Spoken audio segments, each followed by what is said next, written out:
আসসালামু আলাইকুম। আজ ১৩ই জানুয়ারি ২০২৬ মঙ্গলবার। শুরু করছি চেঞ্জ টিভি প্রতিদিনের গল্প অনুষ্ঠান। দর্শক, আপনাদের সঙ্গে রয়েছি আমি আবিদ আজম। শুরুতেই সংবাদ শিরোনাম। ভারতের আগ্রাসন রুখতে বড় সামরিক পদক্ষেপ বাংলাদেশের। বাড়ি ও জমি হারালেন মমতাজ, সেনা হেফাজতে বিএনপি নেতার মৃত্যুতে যা হচ্ছে। এই মুহূর্তে যা ঘটছে ইরানে। এবার বিস্তারিত। আসন্ন জাতীয় নির্বাচনের পর পাকিস্তান, তুরস্ক এবং সৌদি আরবকে নিয়ে গঠিত একটি উদীয়মান শক্তিশালী সামরিক জোটে বাংলাদেশের সম্ভাব্য যোগদান নিয়ে আন্তর্জাতিক মহলে ব্যাপক জল্পনা শুরু হয়েছে। গত কয়েক মাসে ঢাকা ও ইসলামাবাদের মধ্যে উচ্চ পর্যায়ের সামরিক বৈঠক এবং পাকিস্তান ও সৌদি আরবের মধ্যে বিদ্যমান কৌশলগত পারস্পরিক প্রতিরক্ষা চুক্তি এই আলোচনার পালে নতুন হাওয়া দিয়েছে। ২০২৪ সালে বাংলাদেশে রাজনৈতিক পট পরিবর্তন অর্থাৎ জুলাই গণঅভ্যুত্থানের পর থেকে আঞ্চলিক ভূ রাজনীতিতে যে নতুন মেরুকরণ শুরু হয়েছে তার অংশ হিসেবেই এই কৌশলগত অংশীদারিত্বকে দেখা হচ্ছে। বিশ্লেষকদের মতে, নির্বাচনের পর গঠিত নতুন সরকার এই জোটে আনুষ্ঠানিকভাবে যোগ দিলে তা দক্ষিণ এশিয়ার সামগ্রিক নিরাপত্তা কাঠামোকে নতুন রূপ দিতে পারে।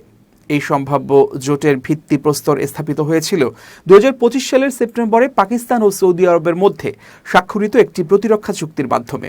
এই চুক্তির মূল ধারা অনুযায়ী যে কোনো এক দেশের ওপর হামলাকে উভয় দেশের ওপর আক্রমণ হিসেবে গণ্য করা হবে, যা অনেকটা ন্যাটোর সম্মিলিত প্রতিরক্ষা নীতির আদলে তৈরি। ২০২৬ সালের জানুয়ারিতে পাওয়া সর্বশেষ তথ্য অনুযায়ী তুরস্ক এই জোটে যোগ দেওয়ার বিষয়ে চূড়ান্ত পর্যায়ের আলোচনা চালাচ্ছে। পাকিস্তান যেহেতু একটি পারমাণবিক শক্তিধর রাষ্ট্র এবং তুরস্কের রয়েছে ন্যাটোর দ্বিতীয় বৃহত্তম সেনাবাহিনী, তাই সৌদি আরবের আর্থিক শক্তির সঙ্গে এই দুই সামরিক শক্তির সমন্বয়ে একটি অপরাজেয় ত্রিভুজ গঠন করতে পারে। বাংলাদেশ এই জোটের অংশ হলে তা মূলত প্রশিক্ষণ, সন্ত্রাসবাদ মোকাবিলা এবং সামরিক সরঞ্জামের যৌথ উৎপাদনের ক্ষেত্রে নতুন দিগন্ত উন্মোচন করবে। বাংলাদেশের সামরিক বাহিনী ইতোমধ্যে পাকিস্তানের সৌদি মডেলের প্রতিরক্ষা চুক্তির আদলে একটি খসড়া তৈরি করতে গভীর আগ্রহ দেখিয়েছে। গত এক বছরে পাকিস্তানি সামরিক নেতৃত্বের ঢাকা সফরের হার উল্লেখযোগ্যভাবে বৃদ্ধি পেয়েছে। ২০২৬ সালের জানুয়ারিতে বাংলাদেশ বিমান বাহিনী প্রধানের পাকিস্তান সফরকালে JF-17 থান্ডার যুদ্ধবিমান কেনার বিষয়ে বিস্তারিত আলোচনা হয়েছে, যা বাংলাদেশের ফোর্সেস গোল ২০৩০ লক্ষ্যমাত্রা অর্জনের বড় ভূমিকা রাখবে। পাকিস্তান ইতোমধ্যে বাংলাদেশের জন্য সুপার মোশাক প্রশিক্ষণ বিমান দ্রুত সরবরাহের প্রতিশ্রুতি দিয়েছে।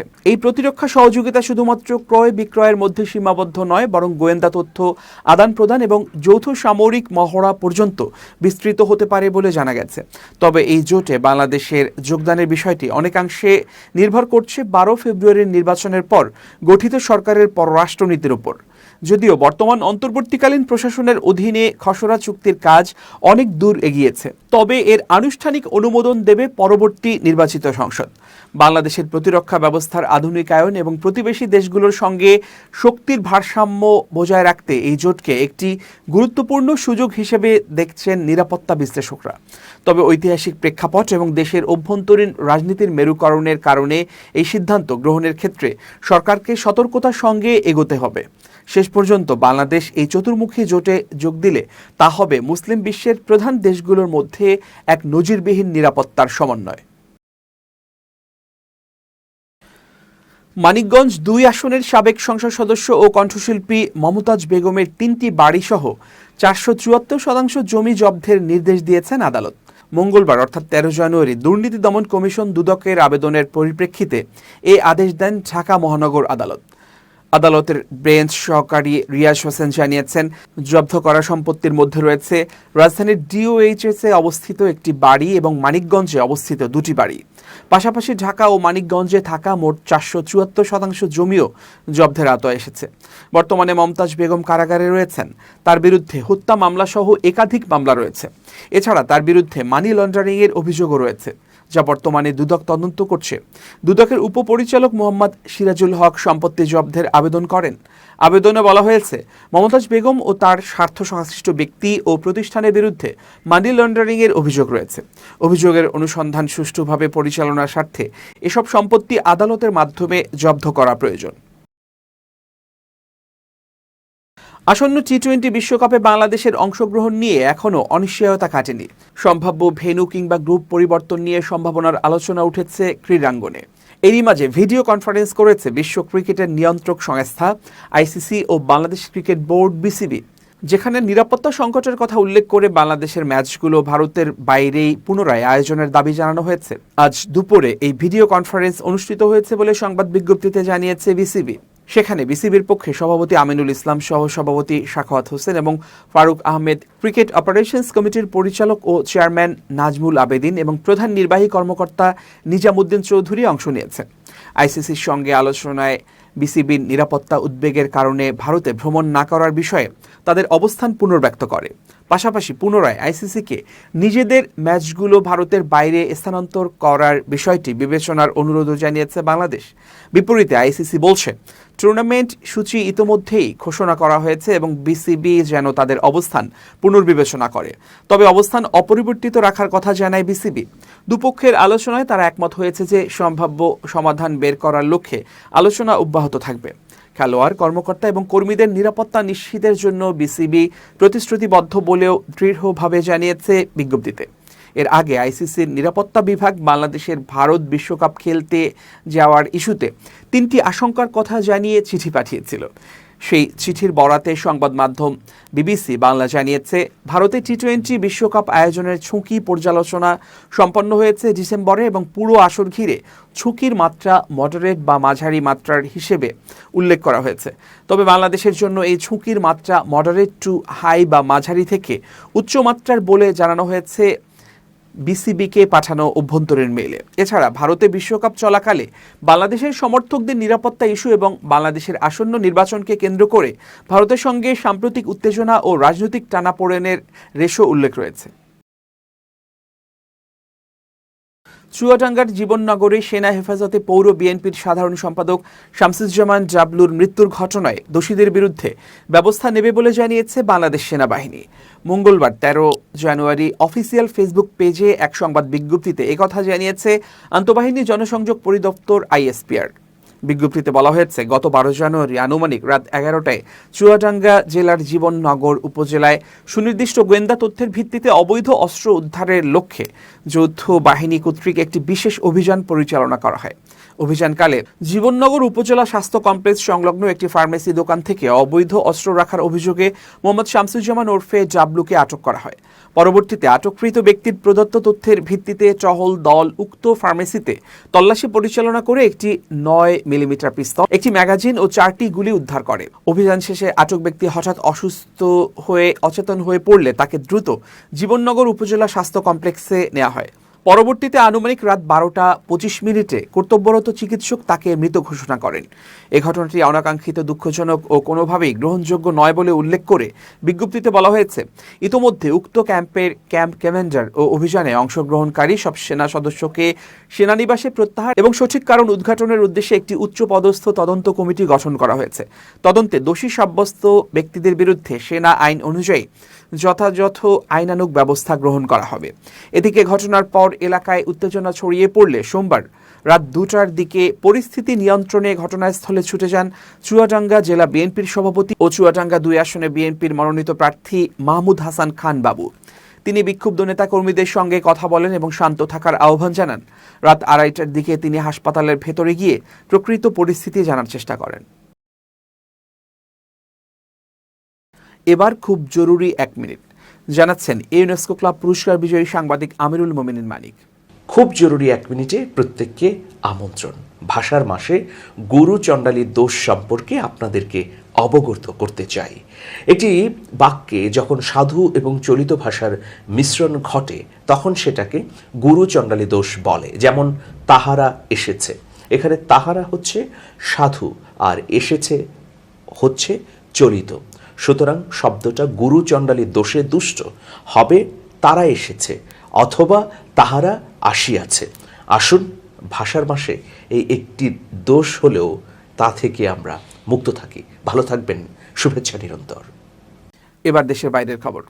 ইরানের সর্বোচ্চ নেতা আয়াতুল্লাহ আলী খামেনি সোমবার সামাজিক মাধ্যমে এক পোস্টে ট্রাম্পের হামলার হুমকির জবাব দিয়েছেন। ফার্সি ভাষায় তিনি লিখেছেন, যে ব্যক্তি অহংকার ও গর্বের সঙ্গে সেখানে বসে আছে, সমগ্র বিশ্বকে বিচার করছে।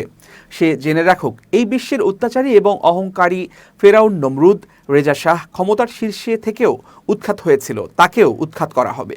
মার্কিন প্রেসিডেন্ট ডোনাল্ড ট্রাম্প বলেছেন, ইরানের সর্বোচ্চ নেতা আলী খামেনি আলোচনায় বসার আহ্বান জানিয়েছেন। তার দাবি, তেহরান বিক্ষোভকারীদের হত্যা করলে সামরিক হস্তক্ষেপের হুমকি দেওয়ার পরই এই আলোচনার কথা তুলল ইরান।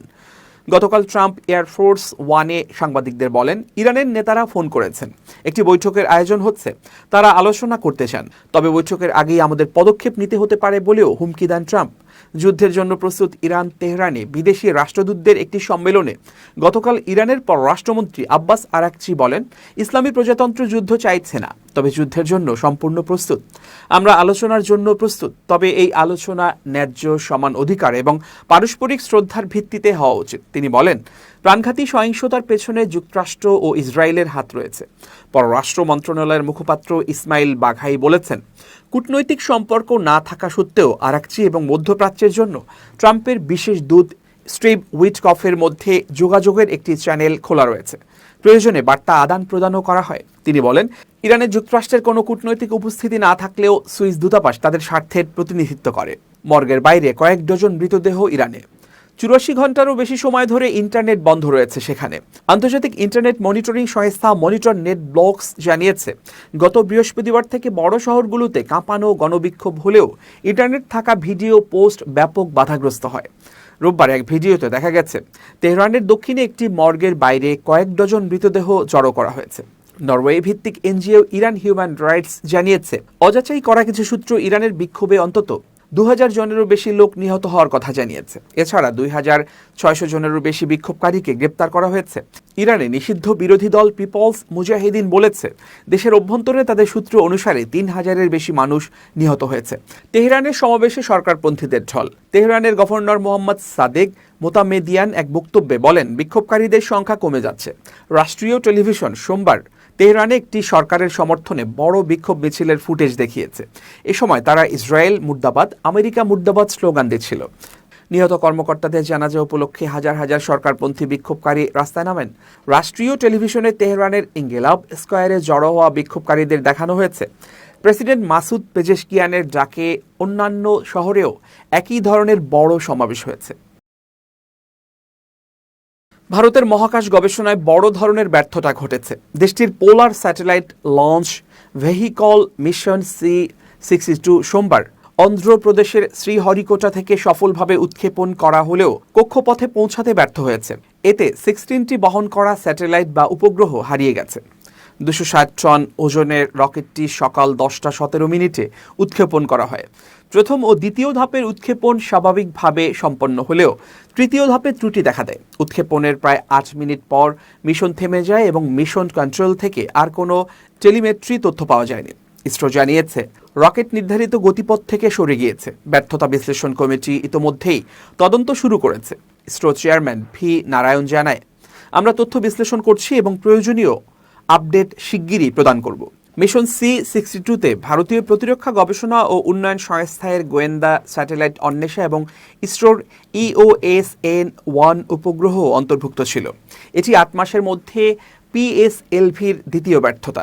এর আগে C-61 মিশনেও তৃতীয় ধাপের ত্রুটির কারণে উপগ্রহ হারাতে হয়। এতে PSLVর দীর্ঘদিনের উচ্চ সাফল্যের রেকর্ডে আঘাত লেগেছে। তুলনামূলক কম খরচে প্রতিষ্ঠিত শক্তিধর দেশগুলোর অর্জনের সঙ্গে পাল্লা দেওয়ার দাবি করলেও এই ধরনের ব্যর্থতা দেশটির মহাকাশ কর্মসূচির নির্ভরযোগ্যতা নিয়ে নতুন করে প্রশ্ন তুলছে।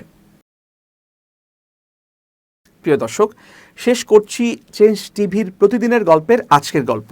changetv.press বাংলাদেশের ইউটিউব জার্নালিজমের অগ্রদূত। ভিজিট করুন এর ওয়েবসাইট www.changetv.press, youtube.com/changetvpress এবং সাবস্ক্রাইব করুন চ্যানেলটি।